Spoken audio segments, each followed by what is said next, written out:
Good morning to all. Welcome to my channel ATS Institute. I hope all you are fine and doing well in this corona period.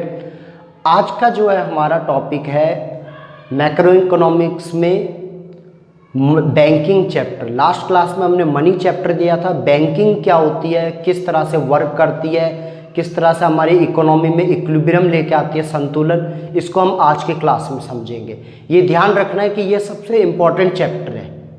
तो चलिए class को start करते हैं। Banking word सबने सुना है, चाहे वो कॉमर्स स्टूडेंट है चाहे नॉन कॉमर्स स्टूडेंट है। और बैंकिंग की क्या होती है, उस कितने टाइप्स की होती है, ये सब जो है कॉमर्स के स्टूडेंट ने बिजनेस के बुक में 11th में पढ़ा हुआ है। तो बैंकिंग में क्या होता है, अलग अलग तरह के हमारे बैंक होते हैं। उसमें सबसे पहला हमारा कॉमर्शियल बैंक आता है, वाणिज्यिक बैंक। तो कॉमर्शियल बैंक या वाणिज्यिक बैंक किसे कहते हैं? वो बैंक जो क्या करता है, जनता से मनी स्वीकार करता है, who accept money from public and give credit to them, और उनको क्या करता है, लोन प्रोवाइड करता है। तो उस बैंक को हम क्या कहते हैं, कॉमर्शियल बैंक। जो लोगों से क्या करता है, पैसा लेता है, चाहे किसी भी सेविंग अकाउंट या फिक्स डिपॉजिट किसी भी रूप में ले, और फिर उनको क्या करता है, लोन देता है। किस लिए? चाहे वो बैंक ओवरड्राफ्ट हो, हाउस लोन हो, पर्सनल लोन हो, अलग अलग तरह के क्या होते हैं, लोन होते हैं। तो वो किसका काम होता है, हमारा कॉमर्शियल बैंक का। तो इस चैप्टर में जो है सबसे पहला जो क्वेश्चन ये होता है कि how a commercial bank create credit, मतलब वाणिज्यिक बैंकों द्वारा साख का सृजन किस प्रकार किया जाता है। वो सबसे मेन क्वेश्चन में से एक है। तो उसको आपको प्रॉपर तब समझ आ जाएगा जब आपको कुछ और बातें समझ आ जाएगी। तो इसलिए मैं उस क्वेश्चन को तब कराऊंगा जब यह आपका चैप्टर, इस चैप्टर की मैं लास्ट क्लास लूँगा। अभी हम जो पहला क्वेश्चन लेके चल रहे वो हम लेके चल रहे सेंट्रल बैंक, केंद्रीय बैंक। तो केंद्रीय बैंक किसे कहते हैं या सेंट्रल बैंक किसे कहते हैं? तो केंद्रीय बैंक क्या होता है, हमारा देश का सर्वोच्च बैंक होता है। कंट्री का क्या होता है, एपेक्स बैंक होता है, जिसको क्या होता है, नोट इशू करने का क्या होता है, अधिकार होता है, राइट्स होता है। वो एक अकेला मोनोपोली होता है, एक अधिकार, कि उसके अलावा कोई और उस कंट्री में क्या नहीं कर सकता, नोट इशू नहीं कर सकता। उसके अलावा क्या होता है, सारे बैंक जो होते हैं वो उसके अंडर क्या करते हैं, वर्क करते हैं। जो वो गाइडलाइंस देता है उसको क्या करते हैं, सारे बैंक क्या करते हैं, फॉलो करते हैं। एक तरीके से बोला जाए तो फादर ऑफ ऑल बैंक्स, सब बैंकों का हेड जो होता है वो क्या होता है, हमारा सेंट्रल बैंक। तो जो इंडिया का सेंट्रल बैंक है वो हमारा कौन है, RBI, reserve bank of India. तो समझ गया आपके सेंट्रल बैंक क्या होता है। अब जो है मेन जो इसमें क्वेश्चन आता है वो आता है इसके फंक्शन, इसके कार्य। तो अब हम देखते हैं एक एक पॉइंट को समझना है कि इसके कार्य क्या होते हैं। पहला हेड है हमारा फंक्शन में, वो है हमारा bank of issuing note, note जारी करने का बैंक। ये क्या होता है, एक इसको करेंसी ऑथोरिटी होती है कंट्री के अंदर कि ये क्या कर सकता है, नोट इशू कर सकता है। हर कंट्री का जो सेंट्रल बैंक है उसको एक ऑथोरिटी मिलती है, अधिकार मिलता है सरकार से कि वो क्या कर सकता है, नए नोट को जारी कर सकता है। तो कंट्री के अंदर केवल एक ही बैंक को क्या मिलती है, रिस्पॉन्सिबिलिटी मिलती है, ऑथोरिटी मिलती है। तो कौन सा बैंक होता है, हमारा केंद्रीय बैंक। ठीक। दूसरा जो पॉइंट है हमारा गवर्नमेंट बैंक, सरकार का बैंक। सरकार का बैंक का मतलब ये नहीं है कि सरकार का बैंक होता है, इसका मतलब ये होता है कि ये सरकार के बैंक के रूप में क्या करता है, कार्य करता है। जितने भी जो सरकार के खाते होते हैं, गवर्नमेंट जो डिपार्टमेंट है वो किसके पास होते हैं, आरबीआई के पास।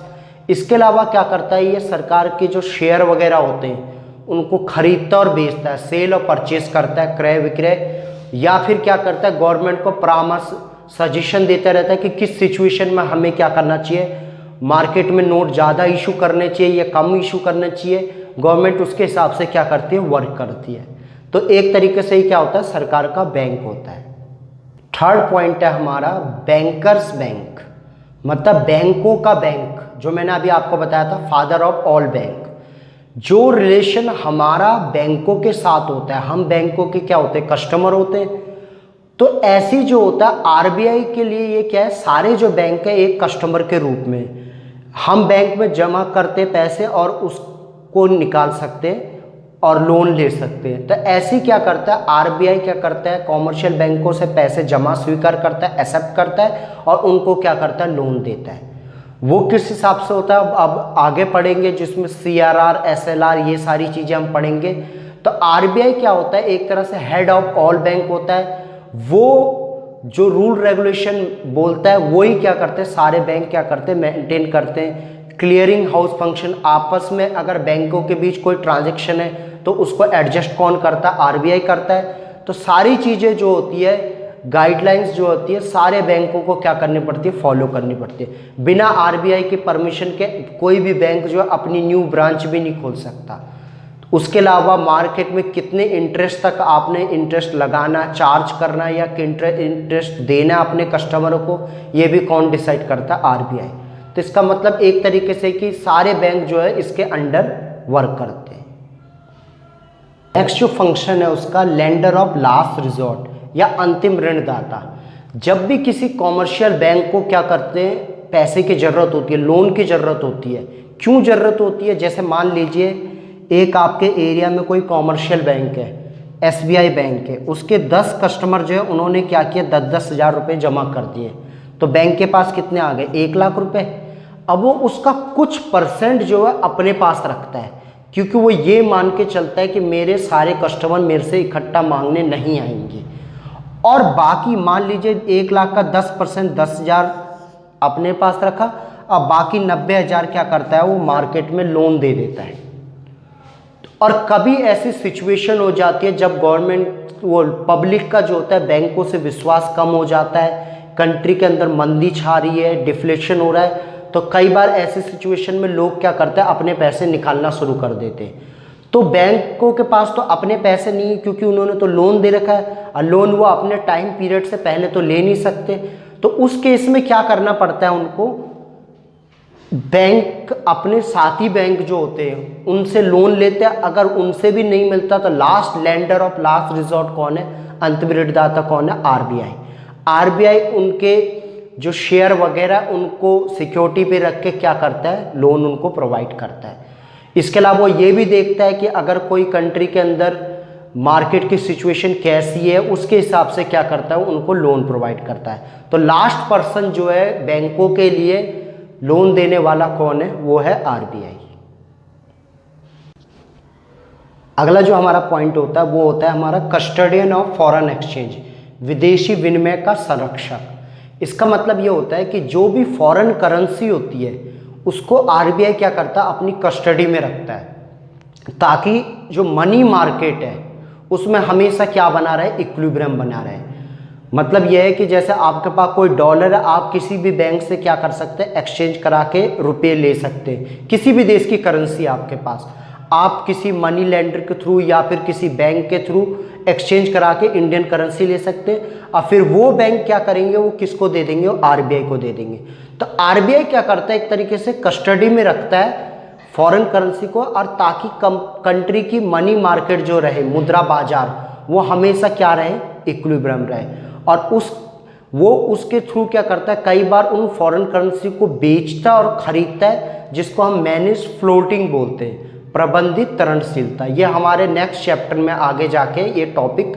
तो इसमें क्या होता है कि अगर मान लीजिए डॉलर है, डॉलर का रेट क्या है, लगातार बढ़ता जा रहा है, डॉलर का रेट 70 से लेके 100 तक पहुंच गया, तो इसका मतलब क्या है कि एक अमेरिकन आएगा, ये अमेरिकन डॉलर की बात हो रही है, और वो $1 देगा। पहले वो कितने का सामान ले जा रहा था इंडिया से, 70 रुपये का, और अब वो $1 देगा, मगर अब इंडिया से कितने का सामान ले जाएगा, 100 रुपये का।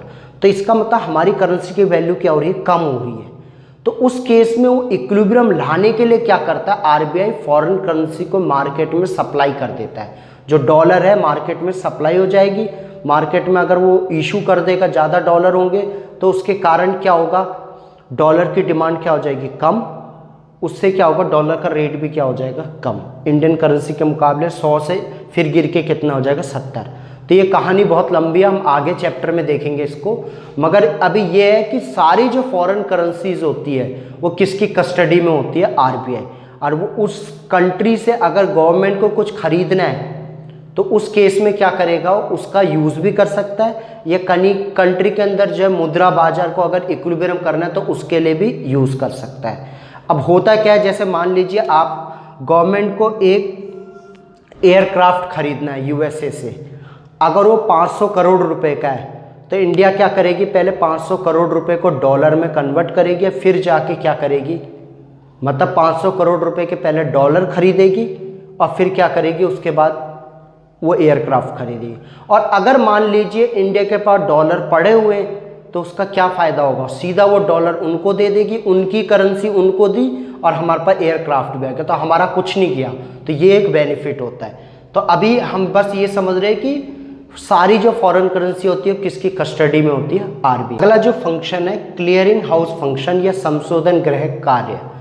क्लियरिंग हाउस फंक्शन का भी आरबीआई क्या करता है, काम करता है। इसका मतलब होता क्या है कि जैसे मैंने आपको बताया कि हर बैंक का अकाउंट किसके पास होगा, आरबीआई के पास।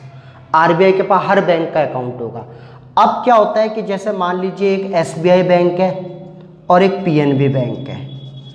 आपने अपने वर्कर को क्या किया, सैलरी दी, उसका अकाउंट क्या है एसबीआई में, मगर आपका क्या था पीएनबी में। तो उस केस में क्या है, एसबीआई के पास पीएनबी का 1 लाख का चेक आ गया। ऐसे क्या हो गया, पीएनबी के पास एसबीआई का 1.5 लाख का चेक आ गया। तो या तो क्या करेंगे, दोनों क्या करेंगे, एक दूसरे के चेक को क्लियर करेंगे। तो क्लियर किसके थ्रू करते हैं, वो आरबीआई के थ्रू करता है। आरबीआई क्या करता है, दोनों के अकाउंट के बीच क्या कर देता है, एडजस्टमेंट कर देता है। उसी को हम क्या बोलते हैं, क्लियरिंग हाउस फंक्शन। ताकि कैश का फ्लो क्या हो, कम, नगद का प्रभाव क्या हो, कम। तो नगद क्या होगा, कैश का फ्लो होगा ही नहीं। आरबीआई ने क्या कर दिया, दोनों के अकाउंट को एडजस्ट करके 1 लाख का 1.5 लाख को एडजस्ट करके 50,000 पीएनबी से किस में ट्रांसफर कर दिया, एसबीआई में। ठीक, जैसे हमारे लिए बैंक करता है, आपके फ्रेंड का अकाउंट दूसरे में आपने ट्रांसफर किए, तो बैंक क्या करता है, कैश को तो नहीं देता, वो क्या करता है आपके अकाउंट से दूसरे अकाउंट में ट्रांसफर कर देता है। तो इसी तरह क्या करता है आरबीआई, क्या करता है संशोधन गृह का कार्य या क्लियरिंग हाउस फंक्शन वर्क करता है, जिसमें वो बैंकों के बीच क्या कर देता है, एडजस्टमेंट कर देता है पैसे का, ताकि कैश का फ्लो ना हो। जो हमारा पॉइंट है वो है कंट्रोल ऑफ क्रेडिट, साख का नियंत्रण। ये आरबीआई कॉमन जो हमारा सेंट्रल बैंक है उसका सबसे मेन काम यही होता है कि कंट्री के अंदर कंट्रोल ऑफ क्रेडिट रखे। मतलब क्या है कि ना तो कंट्री के अंदर इन्फ्लेशन की सिचुएशन आए, जिसको हम क्या बोलते हैं महंगाई, ना डिफ्लेशन मंदी आए। मार्केट में कितनी मनी का फ्लो करना है वो कौन डिसाइड करता है, आरबीआई। मार्केट में कितना पैसा होना चाहिए जिससे ना तो मंदी आए ना महंगाई आए। दोनों सिचुएशन क्या होती है, अर्थव्यवस्था इकोनॉमी के लिए क्या होती है, खराब होती है। तो उसके लिए क्या करता है वो कंट्रोल ऑफ क्रेडिट का वर्क करता है, जिसके लिए वो अलग अलग अपने फंक्शन लाता है। जैसे आपका सीआरआर, एसएलआर, ये हम अभी आगे अगला जो टॉपिक है हमारा वो यही है कि कैसे वो कंट्रोल ऑफ क्रेडिट करता है। उसके सारे फंक्शन जो है हम अभी पढ़ेंगे आगे कि क्या क्या पॉइंट होते हैं उसके। तो कंट्रोल ऑफ क्रेडिट का मतलब यही है कि आरबीआई क्या करता है, मनी के फ्लो को कंट्रोल करके रखता है कि मार्केट में कितना पैसा छोड़ना चाहिए, या अगर मार्केट में ज़्यादा पैसा है तो उसको कैसे क्या करना चाहिए, कम करना चाहिए। वो वर्क कौन करता है, आरबीआई करता है। तो ये सारे के सारे पॉइंट हो गए हमारे फंक्शन ऑफ सेंट्रल बैंक। एक बार आपने इसको अच्छे से समझना है क्योंकि ये बहुत ही इंपॉर्टेंट क्वेश्चन है।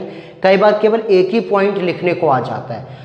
अभी जो हमने देखा वो हमने सेंट्रल बैंक, केंद्रीय बैंक क्या होते हैं, उसके फंक्शन कार्य क्या होते हैं, और दूसरा जो पॉइंट है दोनों बैंक के बीच डिफरेंस क्या होता है।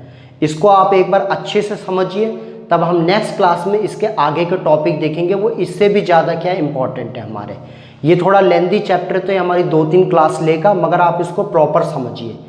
अगर आपको वीडियो अच्छा लगा तो प्लीज़ लाइक, शेयर और सब्सक्राइब जरूर कीजिए। मिलते हैं नेक्स्ट क्लास में।